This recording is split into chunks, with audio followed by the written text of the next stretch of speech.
It's been less than a week since the deadliest mass shooting in American history. And foremost in all of our minds has been the loss and the grief felt by the people of Orlando, especially our friends who are lesbian, gay, bisexual, or transgender.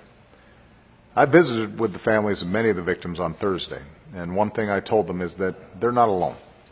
The American people and people all over the world are standing with them, and we always will. The investigation is ongoing, but we know that the killer was an angry and disturbed individual who took in extremist information and propaganda over the internet and became radicalized. During his killing spree, he pledged allegiance to ISIL, a group that's called on people around the world to attack innocent civilians. We are and we will keep doing everything in our power to stop these kinds of attacks and to ultimately destroy ISIL. The extraordinary people in our intelligence, military, homeland security, and law enforcement communities have already prevented many attacks, saved many lives, and we won't let up.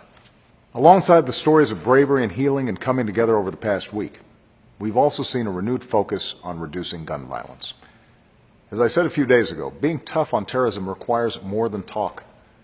Being tough on terrorism, particularly the sorts of homegrown terrorism that we've seen now in Orlando and San Bernardino, means making it harder for people who want to kill Americans to get their hands on assault weapons that are capable of killing dozens of innocents as quickly as possible.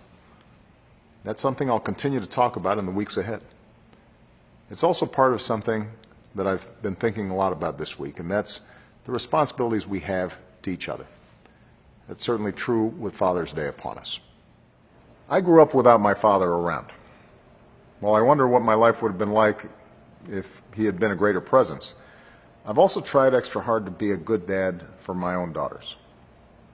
Like all dads, I worry about my girls' safety all the time, especially when we see preventable violence in places our sons and daughters go every day.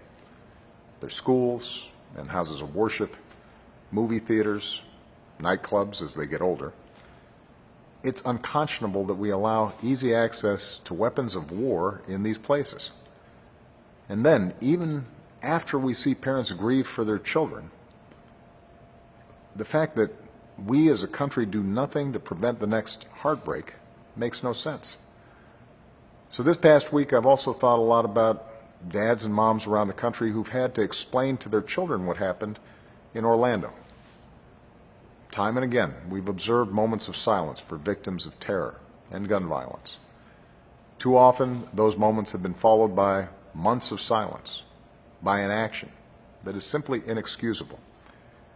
If we're going to raise our kids in a safer, more loving world, we need to speak up for it. We need our kids to hear us speak up about the risks guns pose to our communities and against a status quo that doesn't make sense.